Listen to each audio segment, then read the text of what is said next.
Right, Crystal Lewis coming to us live from the Palm Ridge Magistrates Court there.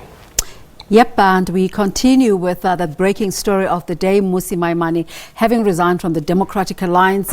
We were reporting earlier on about a caucus meeting that is going to take, a DA caucus meeting that is going to take place in Parliament earlier in the morning. Apparently it only lasted 30 minutes, and out of it came that John Steenhuisen feels that because Mmusi Maimane's term has come to an end and he is tied to Mmusi Maimane's one, that automatically renders him not the chief whip any longer. Of course, we'll continue to explore that story.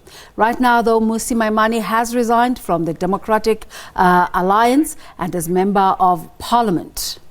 All right, let's bring in now Solly Malatsi. He is the DA spokesperson. Solly, a very good morning to you. As we were discussing earlier on, it is the morning after the night before. Are you or the DA as a party suffering from a bit of a hangover this morning in terms of the way forward? Good morning. The leadership of the party currently is dealing with the process of trying to establish how we get to having an acting leader before our Congress, which will take place early next year, because Federal Council resolved last weekend to proceed to an early Congress. So, as mindful of the events that took place yesterday, there is a legal opinion that the party has sought this morning with regards to the process that needs to be followed, because the way our constitution is currently designed, it says that in the event that the leader resigns, the federal chairperson will then be the acting leader. But we have an extraordinary scenario wherein the federal chairperson of the party has equally resigned. So therefore we need to get into uncharted territory by means of getting that legal opinion, which we got this morning, but we are now dealing with the internal political discussions that will inform the decision that we take in terms of laying out the process to getting an acting leader who will then lead the organization going forward until the next Congress, and obviously addressing the situation of ensuring that we would get a new parliamentary leader and subsequently a chief whip, because the parliamentary leader appoints the chief whip. I'll come. So you're confirming, in essence, Solly, right now, the assertion by John Steenhuisen that he is no longer the DA chief whip in Parliament? Yes, he is no longer the chief whip of the Democratic Alliance in Parliament, because the chief whip of the Democratic Alliance is appointed by whoever is the parliamentary leader of the DA. When there is a vacancy in the office of the parliamentary leader of the DA, it therefore by implication makes his appointment of the chief whip, which is linked to the term of the parliamentary leader, moot, so that whoever takes the baton as the parliamentary leader will then have the discretion, as it is enshrined in the Constitution, to appoint the chief whip. Solly, there's been much speculation, especially on social media, as to who's next. Who will leave the Democratic Alliance next? In terms of the information at hand that you have, are you aware of any more possible resignations? I'm not aware. I have no hint nor indication of any possible looming resignations whatsoever. So let's take you back just a bit. What did Mmusi Maimane say this morning about his thought processes in terms of changing his mind from resigning from his leadership position and staying in the party, and then this morning announcing that he's leaving the party and the parliament position? There was no change of decision. If you listened very carefully to what he said in his remarks, he said that he was stepping down as the leader of the DA and would be prepared to stay on as parliamentary leader until the end of this year, in order to make sure that at the parliamentary level there is stability, and that decision will ultimately be guided by the discussion he would have with the party.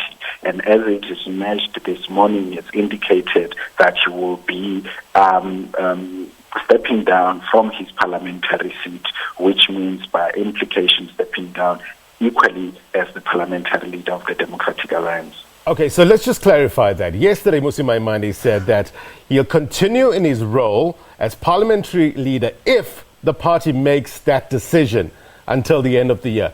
Did that party make the decision for him that he needs to step down? At that caucus meeting this morning. Let's clarify that, because you're also not reflecting on what he said accurately. He said that... Well, I'm quoting him accurately here, what he said yesterday. Yeah, carry on. Sure, can I respond to that? He said that I will step down at the end of the year, and I'm prepared to lead the party at parliamentary level if the party allows that to take place. Subsequent to yesterday's presser, there has been deliberations back and forth with Mr. Maimane, because there's also a constitutional provisions in our organization which stipulate the processes which need to follow once an individual has made a public declaration to resign. Because, again, a key factor here is that the leader of the Democratic Alliance, in this case, which was Mmusi Maimane, was also the parliamentary leader of the Democratic Alliance. Once you step down as the leader of the Democratic Alliance, being the parliamentary leader is a privilege by extension of being the leader of the organization. In terms of your question regarding caucus, today's caucus, Mr. Maimane was not at today's caucus because he had already indicated he was stepping down from the party and as a member of parliament. What happened in the meeting? Caucus meetings are closed meetings, and we never divulge details of what happens in caucus meetings, but it was an ordinary caucus meeting about the parliamentary program today and taking the caucus into confidence about what's on the agenda of parliamentary sitting that takes place at 2. All right, Solly, let's look at the possible scenarios here. You did say, or Helen Zille yesterday said that you are consulting or getting legal opinion via a teleconference today. You did say that you are in uncharted waters, so to speak, but let's just look at some of the options here. What is the possibility of Helen Zille taking over the leadership of the Democratic Alliance in the interim? There is no possibility like that whatsoever at all. Simply because, one, Helen Zille is the incumbent to the position of the Federal Council chairperson.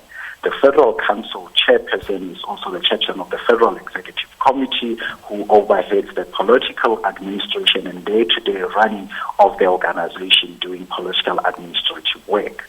An interim leader who is someone who gets to drive the vision of the organization and ultimately also at Parliament. So by virtue of being in that position as Federal Council chair, it disqualifies her from the prospect, even the slightest prospect, of being an interim leader.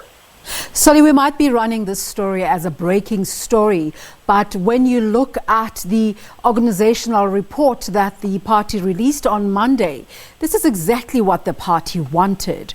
What have you got in place to make up for this vacuum?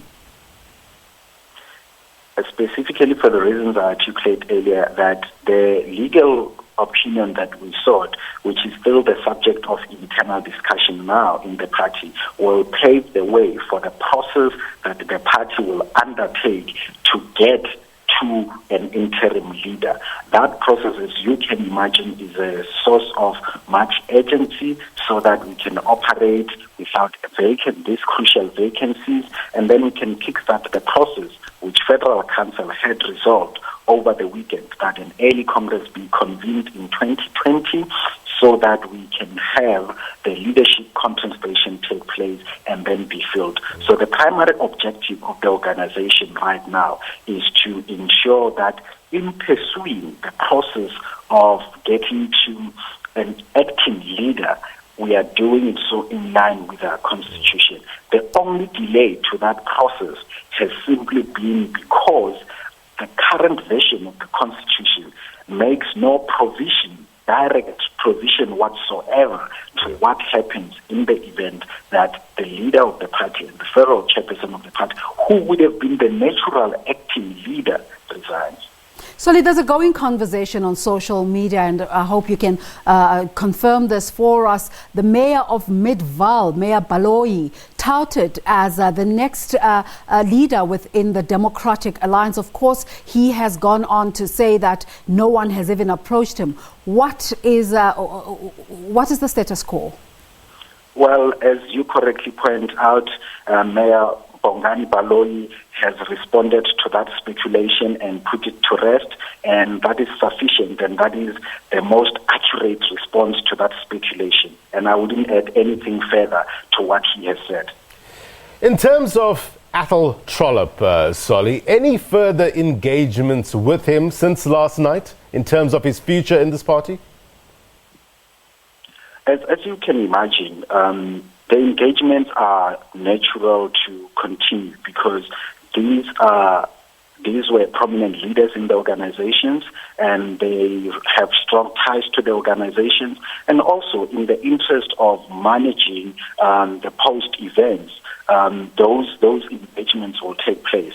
I guess what you are interested in is what are the outcomes of those engagements, 100%. And in response, they are still ongoing. But as you can tell, Athol indicated his intentions yesterday to step down from the position of the federal chairperson, but emphasized that he will remain committed to the organization, and that is something that we as a party appreciate and will hold dearly. You know, just to quote Mr. Trollip from what he said yesterday, he said he didn't want to slag off the DA yesterday, and he said that the DA realizes that they have made mistakes and have taken voters for granted, but they have learned from these lessons. Have you learned from these lessons?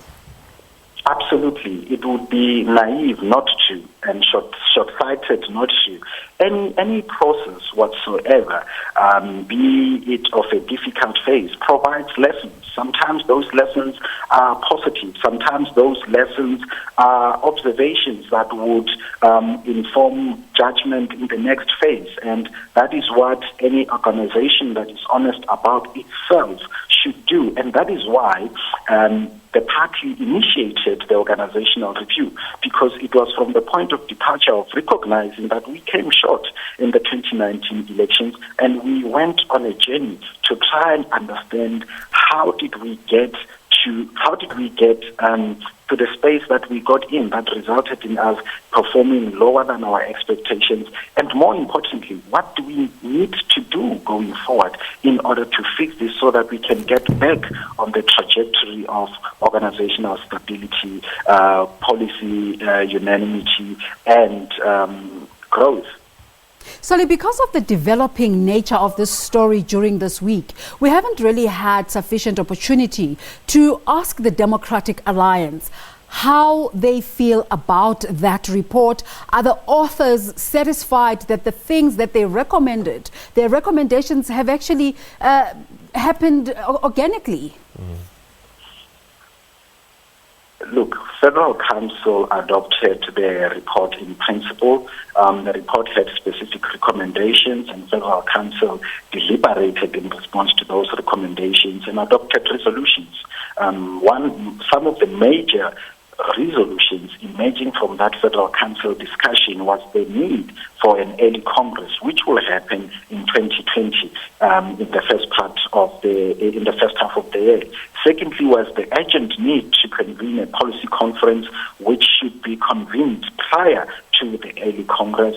The third aspect was the need to establish a constitutional review committee whose purpose would be to look at some of the recommendations and put them in line with our party's constitution. For instance, part of the recommendation was that going forward, the party should do away with the post of the federal chairperson and rather match those duties with the one of the Federal Council chairperson, so that it is under one individual, and that we then abolish the two deputies for the Deputy Federal Chairperson and the Deputy Federal Council chairperson by having 4 deputies.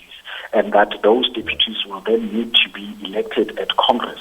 So in order to give effect to those recommendations ahead of the Congress, you will need to go through a constitutional review process that will put those amendments to the floor at Congress so that they are adopted, so that the next Congress takes place within the prism of those amendments. So when Mr. Trollip says that the review panel has made some unfair recommendations with regards to Mr. Maimane, how is the party receiving that?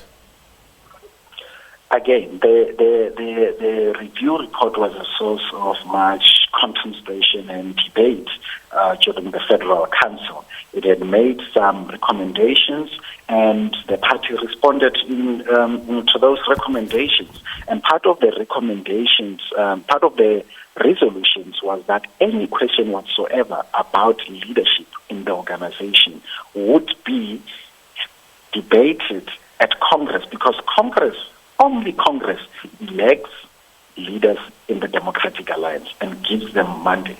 So Congress is where you elect leaders. So any conversation about who should lead, when they should lead, for how long they should lead, that conversation is for Congress delegates to determine, because that is the constitutionally established structure empowered to take such decisions.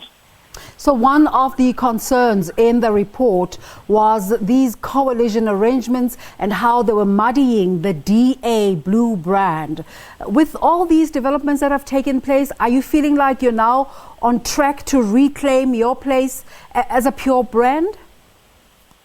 Well, the discussion emerging out of Federal Council in terms of the resolution related to the subject of the coalition government was that we needed to communicate better the successes and achievements and progress that different coalitions that are led by the DA are able to achieve. And secondly, that we needed to engage voters and residents in those municipalities to get their views about the status of those coalition governments and how they serve them, so that whatever decision we make as an organization regarding the future of those coalition governments, it's guided by the interest of the residents.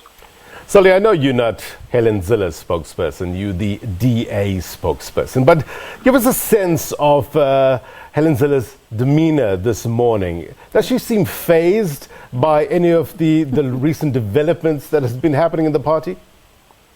I haven't been able to meet Helen Zilla in person today.